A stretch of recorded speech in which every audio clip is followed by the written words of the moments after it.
Podcast Today is brought to you by Anchor. It is the easiest place to make a podcast, giving you everything you need in one place you can use from your phone or your computer. It has creation tools that allow you to record and edit your podcast and make it sound great. They'll also distribute your podcast for you. It can be heard in places like Spotify, Apple Podcast, Google Podcast, and many more. You can easily make money from your podcast with no minimum listenership. So download the Anchor app or go to anchor.fm to get started. What's up, everybody? This is Brad with the Mature Minded Gamers. We are a group of adult gamers who have jobs and lives, but also several passions like board gaming, Star Trek, and much more. You can check out our website, maturemindedgamers.com, where you'll find links to our YouTube channel, Twitch streams, and all of our podcasts. Today, we're bringing you another episode of our Star Trek podcast where we cover all things Trek.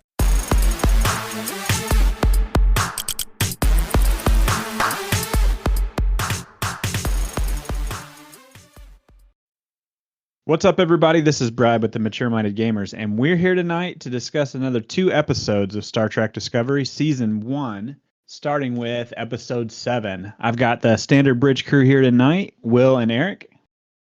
Hey. Shut up, Wesley. Oh, gosh. And we're going to start with Episode 7, Magic to Make the Sanest Man Go Mad. So... did you guys have any initial thoughts before we get going with the recap? How many times did we start an episode out with some beer pong, right? Yeah, that was actually pretty cool, wasn't it? You know what? It's just proving that this is our generation Star Trek. Yeah. I loved it. Yep. Will, any initial thoughts? All I can say is I cannot wait to go over this episode. I love this episode. I'm very excited to talk about it. All right. Well, so we start this episode off with a monologue from Michael Burnham, and it's kind of a little different way to start off an episode like this. Like they did their standard recap and then played the credits, but then we also got a little bit more of a recap through Michael Burnham's eyes. So it was kind of interesting to hear from her perspective how things are going, you know, how she's finding her place and recognizing the differences that she has with the rest of the crew, how she's making friends, how unique a position she's in from being like a hybrid human Vulcan kind of personality and being a former fugitive and whatnot. I don't know. I kind of like the way that played in, gave us a direct like tap into her mind as to what's going on. But then, like you already alluded to, we got to see something else in Trek we don't ever see, which is an actual like party, like a party that you might see on a college campus or at a, you know, something. It was just something that was a little more real and more like you said, connecting to our generation. I thought that was cool. What did you guys think about that? I mean, it was weird. I'm not going to lie. It's a little weird seeing it at first, but once the episode was done, I was like, you know, I get it. And like we both said, it feels more like our Trek, like our generation. They're not going to be watching a play and the holodeck or, you know, that's not stuff that kids our age are into. Like it's a completely different generation. And I mean, let's be honest. None of us were ever partiers, or at least I know I wasn't. I was never into any of that crap, really. But I know that's like what our generation did. So it felt very fitting. Well, it felt to me like here was a crew of people who were like actually doing something that people in our time did. Like we you know, Next Generation and DS9 to some, and to Voyager, like their idea of a good time was, you know, going to the holodeck like onesie twosie and doing something there, or, you know, sitting in the mess hall playing 3-dimensional chess or Calto or something like that. Like a lot of stuffy type of pastimes. You know, and Voyager loosened up on that a little bit when, you know, they were, you know, doing their Captain Proton stuff, or you know, I think Tom Paris had a garage that he was working on an old car. And I guess Deep Space Nine sort of had some stuff too with, you know, the Bashir and O'Brien. Yeah, Bashir and O'Brien did some of that too. But even that was kind of stuffy and not really approachable. Like they were doing things. They were playing out like scenes of a holonovel or something that isn't something we can experience. But a party like that, I mean, that was a little different. Like they were actually doing things that you know, like you mentioned, beer pong, or listening to music and the lights and whatnot. Like it felt very grounding to me. Yeah, I like the fact that we got to see more real people in Star Trek, and I think this is just like Eric, you both have been kind of saying that this is kind of the way to show our generation of Trek, but we don't really ever actually get to see real downtime and real gatherings. Those high, mighty, stuffy, full nine, dressed to the nine parties that they had like on The Next Generation. This is just a throwdown in the mess hall, and I thought it was awesome. Yeah. I mean, it's kind of like we seen a couple, from the Next Generation of them in 10 Forward, and that's the most relatable thing we got. But we didn't have a disco party or anything like that. Right. I mean, thankfully too. I think, well, okay, that's not necessarily true. So I do remember one scene in Voyager in season 7 when Q's son came aboard and they turned engineering into a disco tech sort of thing. Well, that was Q shenanigans, though. That wasn't actual. Yeah, but anyway, it happened. So, well, anyway, kind of moving right along here. Midway through the party, as there's a little bit of romantical tensions between Ash and Michael, they get paged. They get what's it called? They get calmed into the bridge. They get called into the bridge, and once they get there, we find that they have discovered or picked up on the sensors a space whale, otherwise known as a Gormagander. And that Federation law states that when these things are found out in the wild, that they are to escort them to basically the equivalent of a space zoo, since they're an endangered species. So the crew beams this to one of the shuttle bays, and Michael Burnham is interacting with it and finds that it's not really too healthy. And as she's inspecting it, a humanoid kind of steps out of it, and lo and behold, it is Harry Mudd.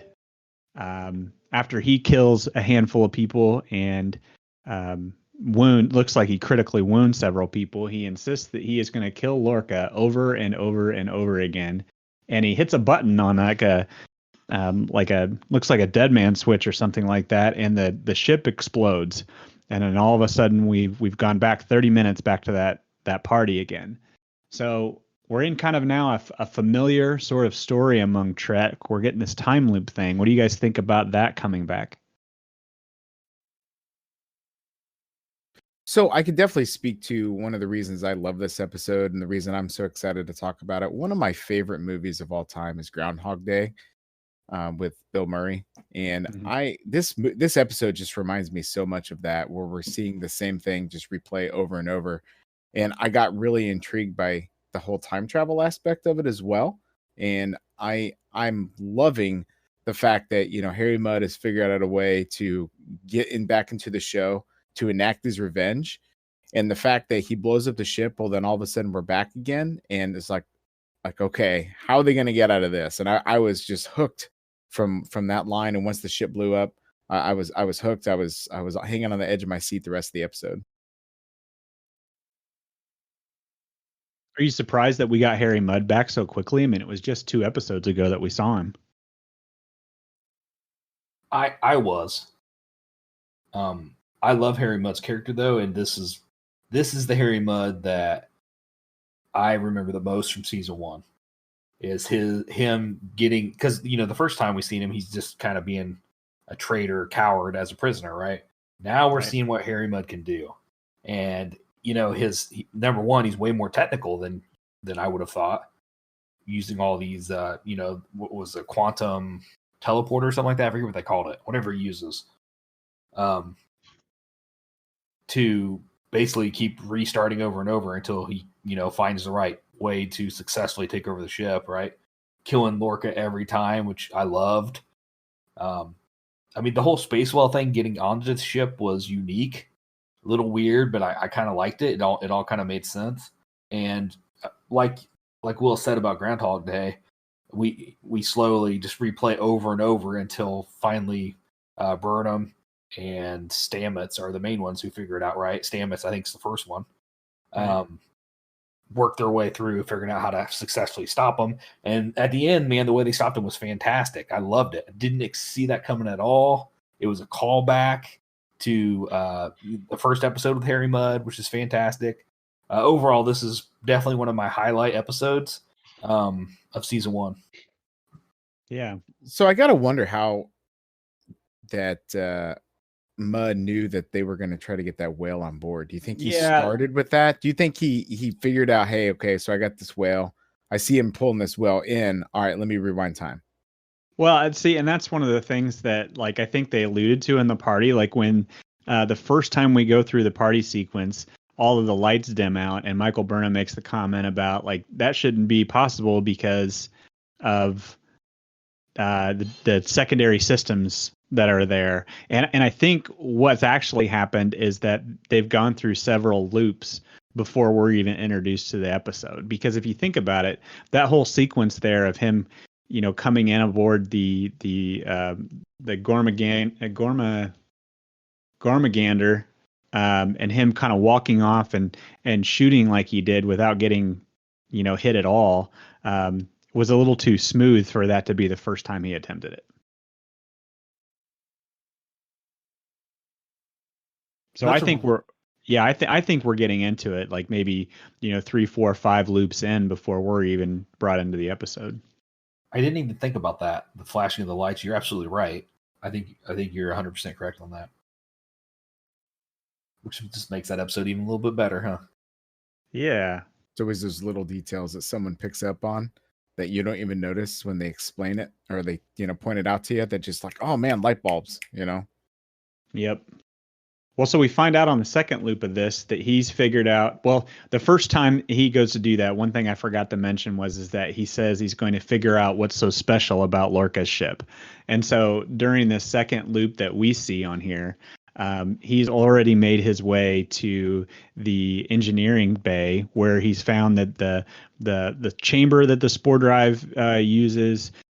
He's kind of, going through the database to figure out what's going on right there. And he really quickly, after discovering all that stuff and kind of tipping his hat a bit and sort of bragging a little bit, he hits the button again and is flashback to the third one that we see here. But it's during this third loop that we find out that Stamets is immune to this whole process. And I can't remember if he's the one that said it or who said it, but they theorized that it's because of his relationship with the tardigrade that he's able to retain his memories or kind of be the bridge between each gap. So he's kind of like the storyteller, I guess, in this episode, where he continues to move the story along, similar to other times we've had these time loops or whatever. You've always got one character that is able to continue, to bring the story forward a bit. So, when you talk about, though, that Mudd was kind of like spouting off of the mouth and, showing his hand a little bit.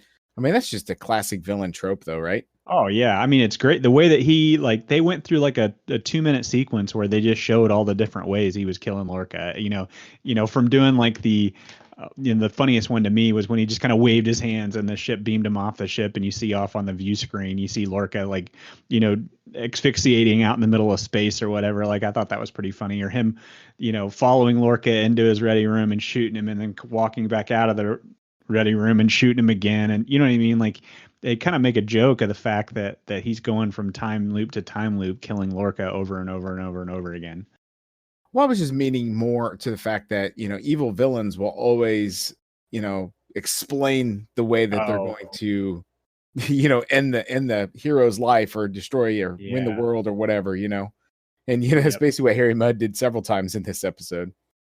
Right. Yeah. Like he had that force field, to protect himself that one time. And a couple other incidents like that where, he's basically a step ahead of what they're trying to do. And Brad, to your point, that was one of the best scenes, definitely, where he's just constantly killing Lorca over and over. And I think he even, at one point when he's getting frustrated, he's like, I've done this 1,000 times or something like that, you know? Right. It's very well directed. Yeah. Fantastic episode. Yeah.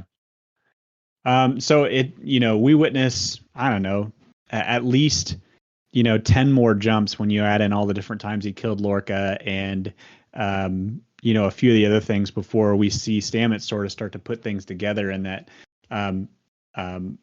Ash is the key to all this, to get to know, the inside the head of Harry Mudd, but that Michael Burnham is the key to getting Ash on board, because we don't directly see it, but Stamets says that he's tried to bring Ash Tyler into the fold, but he doesn't ever believe Stamets, but he knows that he can get Michael to believe him. So, it's kind of one of those things, like you need A to get B to get C, like it just all stitched together on there. But so after several jumps of that, several more jumps through this time loop. Well, but that's something we don't really see too many times, though, is we see a couple of the instances where Stamets is trying to talk to Michael, but I wonder how many times of each of those times that, that Mudd killed Lorca. I wonder how many times that, I wanted to see those times when Stamets was trying to convince Ash. Thank you. I couldn't remember his name. Trying to convince Ash. Yeah. We didn't see any of that. Well, it is funny because Stamets says he says, if I've got to try to convince you one more time of this, I'm going to throw myself out of an airlock. Right. I don't know. It cracked me up that he was getting tired of doing all the loops. So.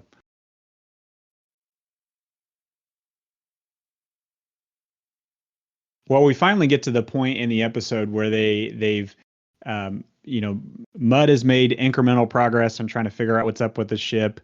Stamets and Michael Burnham have made incremental steps on figuring out how Mudd is doing in this, and they find that he's using a time crystal.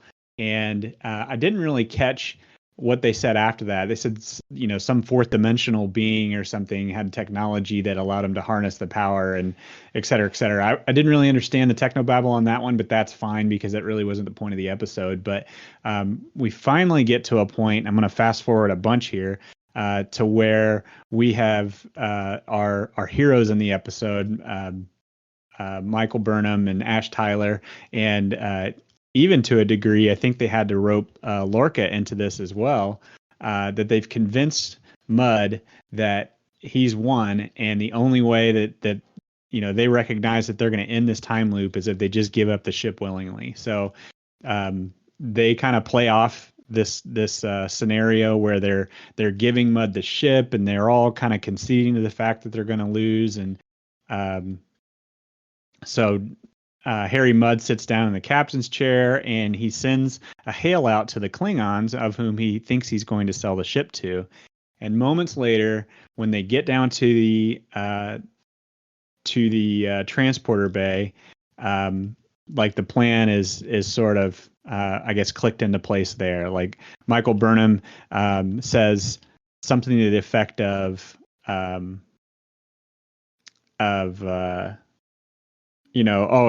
we've conned the con man, and they go through that process of telling him that they've contacted Stella, who is somebody that Lord or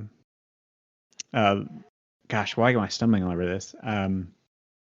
Harry Mudd has conned out of his marriage dowry, and that they're there to take him back along with them. So it's at that point there that we kind of get the resolution of this. We learn a little bit more about Michael and Ash Tyler's relationship, how they've kind of hit it off a little bit more. And one detail I kind of glossed over there that I do want to touch on is earlier during one of the time loops.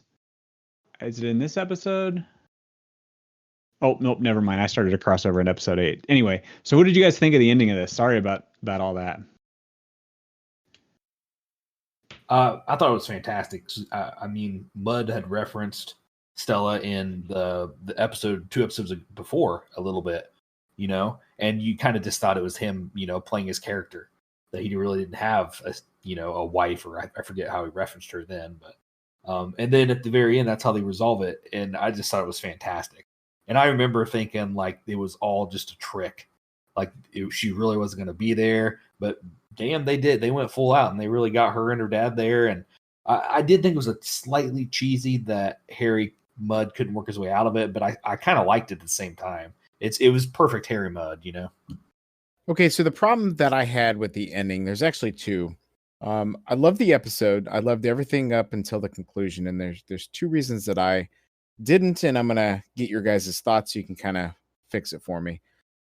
The first thing that I didn't like is that Lorca just automatically believed him and was just all about, giving him the ship or whatever. I don't know if I was captain. I mean, yeah, I guess you have to like really trust your team or whatever. I don't know. It just seems like I don't know why all of a sudden Lorca just believes everyone. I don't know. There's just something there that's just kind of like just some sort of like you gotta confirm or believe but validate. And there was just no validation there that Lorca would just believe him. The second thing that I was kind of like confused by was the fact that how did they exactly know where Stella was or who Stella was to even be able to contact her to get her where she needed to be? And how did they have enough time to not only contact her, but then also convince each other? Because, Burnham still has to go to Ash, who still has to go to this, to whoever. And then they have to go to Lorca. They have to go to, get him on board as well. And then they've also got to get, what is his name? The big alien dude. Saru. They have to still get Saru to contact, and find out where and who Stella is. And it's just like all this explanation that needs to happen. It just seemed to happen like in the turn of a click. Oh, like you need to do this. Well, why do I need to believe you? Or how do I know you're not, going crazy yourself? Yeah, and one thing that I didn't really highlight very well is that we've only got this time loop is only 30 minutes. Like it's not like it's a very long time loop. It's every 30 minutes it's repeating itself. Right. And that's where I'm kind of like, how did they have enough time to do all this? And how did they have, the foresight to be able to lock him out of the chair? Right. Have you ever had deja vu? You mean a glitch in the Matrix? I was just about to say the same thing. I mean, after you've had it so many times, wouldn't you start kind of maybe leaning towards it a little bit? Well, the only one that even had that sense at all, I thought, was Stamets. I didn't think that any of the others, because none of them had remembered the previous conversations. Yeah, the only two people that carried memories over between jumps would have been Stamets and Mudd. Well, they kept refining the process of how fast Stamets was able to convince everybody. So, right, but it seemed like between like the previous and the last run of what he was trying to do, what Mudd was trying to do, there was still a lot of details that needed to be ironed out. As far as like Lorca wasn't even in the loop then, I didn't think. Anyway, I just feel like the episode wrapped up really quickly. It was great all the way through. I just feel like the last playthrough ended really abruptly, and I don't feel like they should have had enough time to be able to track down and get Stella and her dad there. Yeah, I mean, I get that, but at the same time, it made for a great episode. So I'm fine with rolling with the punches. I know it's television, it's fantasy. It's not like we're actually traveling through space. I get it. I'm just saying. That's a funny way to put that. All right. Well, any final thoughts before we move on to episode 8? I have one. So I have a little bit of a trivia for this episode for you guys. Okay. So this is the first episode of the Star Trek franchise ever since what episode to not feature a cold open? Oh, gosh. I have no idea. What series we should maybe go with?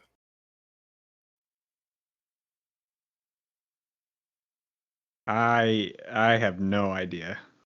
Um,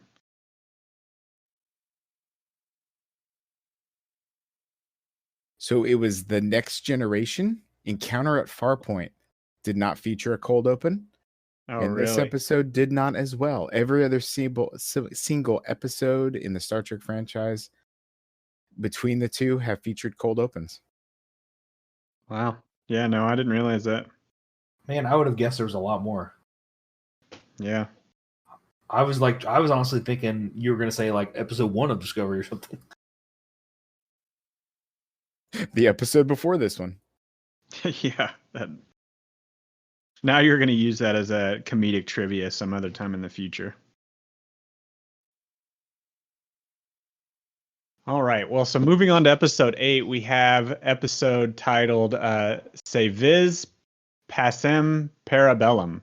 And I'm hoping one of us did some research to figure out what that meant. I certainly did not.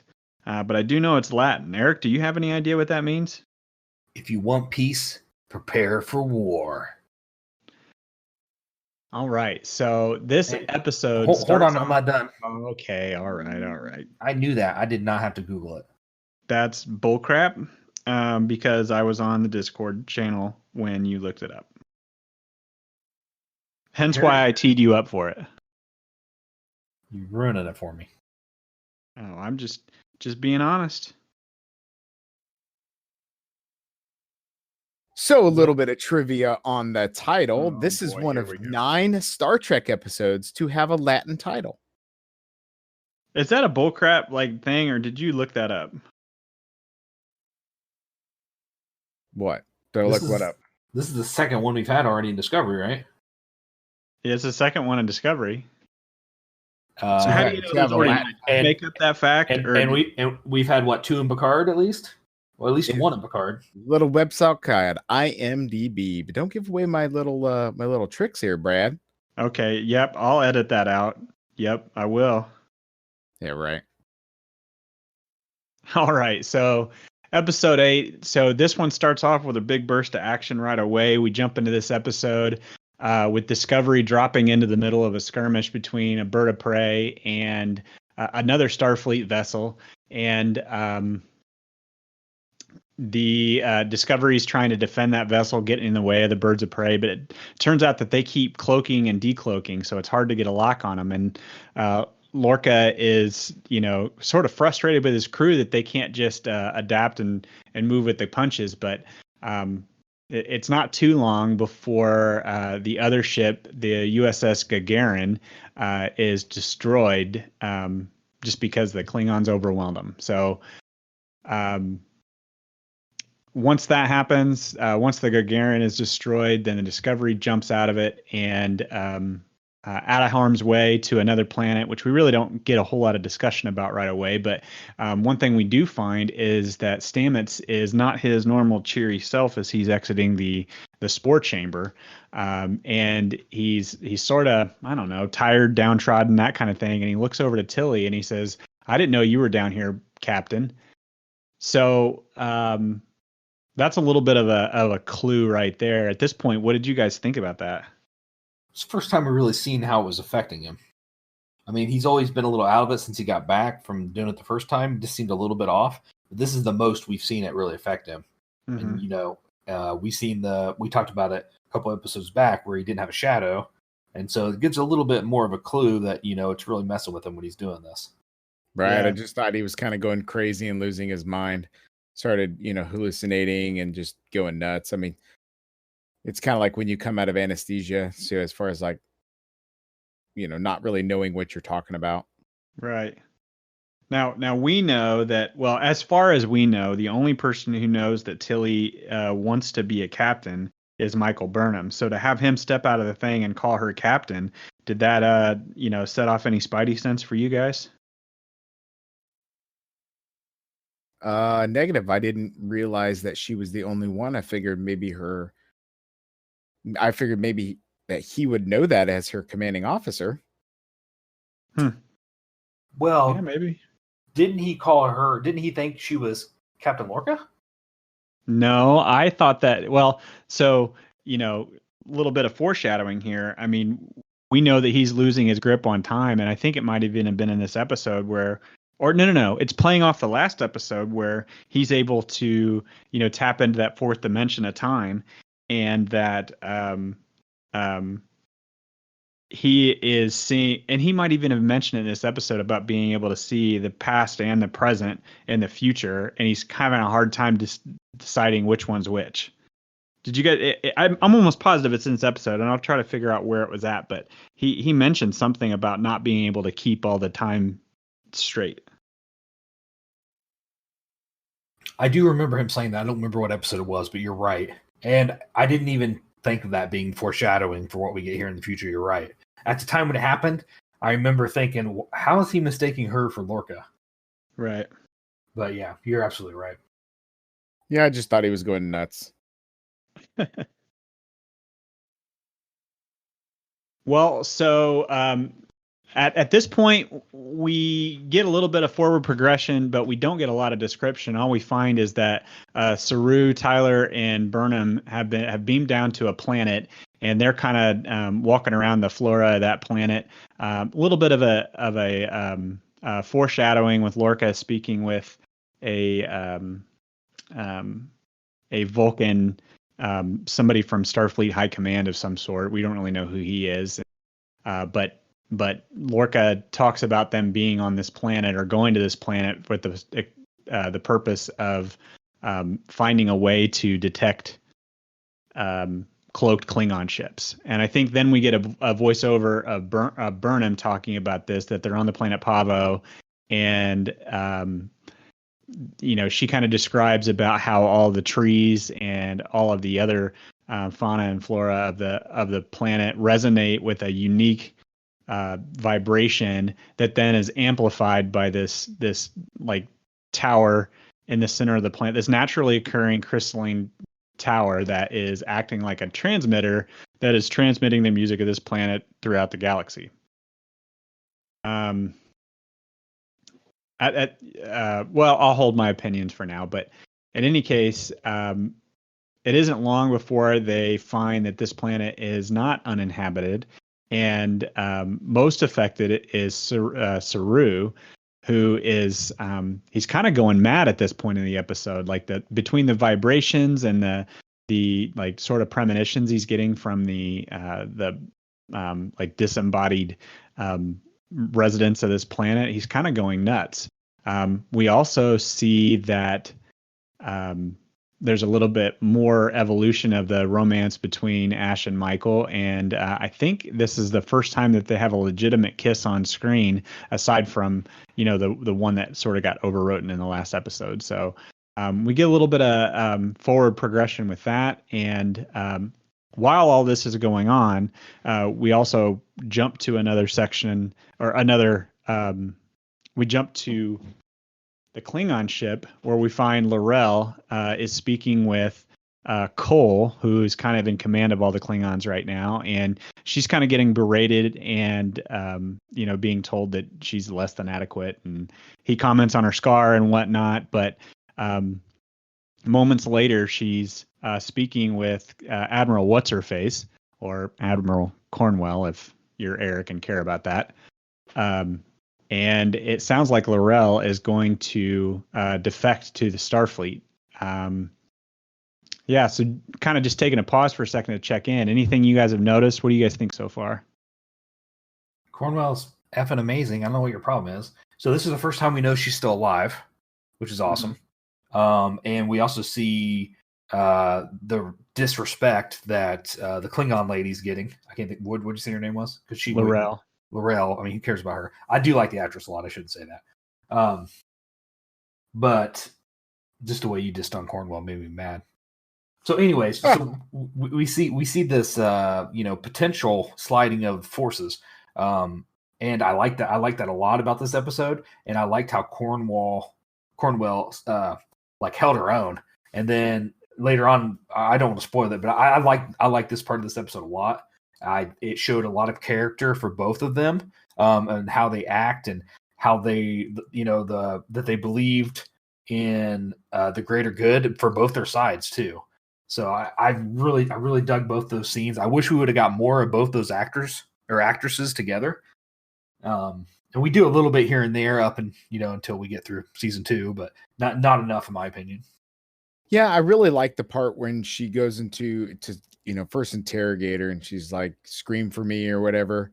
And she just like yells at each other and she's like, good. And then as the guard walks away, I thought that was great. I thought that was I was very happy at that point. Yeah, I think that as I was following along with this, that this was a sort of a really well written portion of the episode, and they made her her sort of defection like seem very much in character. Like this wasn't something that, I mean, it was sort of a surprise that it was happening, but not a surprise that it happened. Like with Laurel and her allegiance to Takuvma and the purposes that Takuvma or like his mission and whatnot, it made sense that she would defect to the Federation because Cole was obviously more war-ridden and and only out for battle than he was actually for sort of the isolation of the Klingon race. So it kind of makes sense that she would do that to stop Cole, and so I was really impressed at how well that was written. The one thing that I can say is the first time I watched this, through season 1, I was still confused by who she was. But I've actually having watched it twice now, I really love the way that she, like you said, Brad, is really well written, and how they played her character and what she was doing and how she was going about it made a lot of sense. Sure. Yeah, so at this point in the episode, we find that Saru is still kind of going nuts with things, but then he has like this moment of clarity where those disembodied beings of Pavo have like sort of given him a premonition of what has gone on in the past and kind of give him some I don't know. He says that he's not frightened anymore, and he becomes like a bold version of himself. And almost obsessive with staying on this planet, so much so that he takes Michael and Ash's communicators and crushes them, and is sort of trying to convince them that they need to stay on the planet, that the people of Pavo have invited them to stay. And it gets to the point that Saru is actively trying to get them to stop. It even comes down to a sort of a fist fight or a scuffle between Burnham and Saru, as Burnham's trying to send an SOS to Discovery for them to pick them up, that something's gone wrong. There was a right there. Hold on. Yes, please do, because there's a Klingon section that I forgot to write down in my notes. So we're getting our very first Monster of the Week episode here a little bit for Discovery. And though I wasn't a big fan of the monster, I love seeing what Saru could do. So they've alluded to it a little bit with his different features, but we've seen him run super fast. We see now that he can hear really well, and he detected like vibrations and stuff. And I don't know if that was all based off sound or more than that. So we're learning a lot about Saru, and I like that part. I didn't really like the monsters or the whole antenna thing. Let me rephrase that. That wasn't bad. I liked how the world was in tune and it was going to amplify an antenna. That all made perfect sense. I actually liked that sci-fi aspect of it a lot. But I wish like it would have evolved a little bit differently with Saru and how it affected him, I guess. I wasn't a big fan of that part of it. Yeah.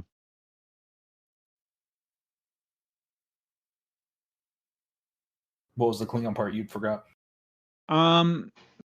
So it was the part where, and I'm having to draw this from memory more than from my notes here, but we get Laurel is working with Admiral Cornwall. And then I don't remember how, so you guys will have to refresh my memory on this, but she eventually decides to knock Cornwall out. I don't know if they fought or I don't remember if they fought or what happened, but Laurel is dragging the unconscious body of Cornwall down the hallway when she comes into a chamber that has everybody that is allied with Laurel is dead, and she vows to get to avenge their deaths. But it's also at this point that we find in the episode that the signal that Michael Burnham was trying to send out to the ship, that those beings from Pavo had modified the signal to where only the Federation and the Klingons received it, which basically got the Klingons to come to Pavo to end the war between the two of them, or end the discord by balancing it out. So getting the two to fight to the point that they neutralized one another, but it just fails miserably, and Discovery has to jump in and sort of prevent the Klingons from taking Pavo. So we also find that Laurel has been sentenced to death for befriending Admiral Cornwell, and it's at that point that at least we end the episode on us seeing Laurel kill Admiral Cornwell. So I think that's really it. I think I recapped the rest of that there. Is there anything that I missed on that last segment there?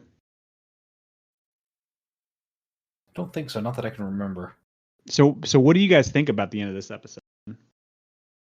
So I didn't like how she had to kill her, and the only reason I didn't like it was because that's how they played it out with her getting the Vok guy off too.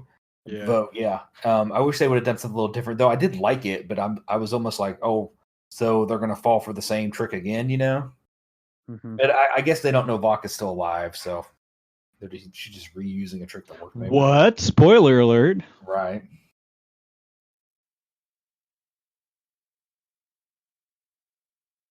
But I don't think. Do we end the episode knowing that she's still alive? I can't remember. No, we don't. So I guess technically, maybe we don't know that she's still alive, but I think we know that she's still alive. Will, do you have any thoughts about this episode? How it went? Just overall general impressions. Yeah, it was okay. I like the story of the Pavos. I liked how it kind of messed with Saru a little bit, but I wasn't a fan of just how much he changed, but was still himself. Because I mean, when they got him back up to the ship, he was kind of like, "Oh, I apologize," but it wasn't like he got mind invaded or anything. He just changed perspectives. You know what I mean? Yeah. So I'm not sure how I felt necessarily about that, and I'm not sure if I'm just still kind of on the fence about that part of it. I like that the Pavos were trying to help, doing everything they thought was right, but obviously they don't know everything about the universe. So I thought it was pretty cool in that aspect. Yeah. Well, you know what? One thing that I guess I did forget to mention there, maybe it just wasn't a big detail, was that Saru was ticked that they brought him back to the planet. I mean, he sort of liked that version of himself that was bold and wasn't scared anymore, and he was mad that they didn't stay on the planet. So I don't want to spoil anything for the future, but so yeah, never mind. Good call. I'd kind of forgot about that aspect of it too. It reminds me of other Trek, because I think Deanna Troy had that happen at least once or twice to her. Remember, where she didn't want to come back from when she was in another being or something like that. Was it Deanna that had that happen to her? I don't know. To be honest with you, if it happened to Deanna, I forgot all about it. Deanna had the episode where she was the conduit for that one ambassador that kept sapping her youth, and she didn't want to give that up. But then Beverly Crusher had that episode where they went to Beverly's grandmother's place after her grandmother died, and she was possessed by that alien. So I don't know if maybe that's what you're thinking of.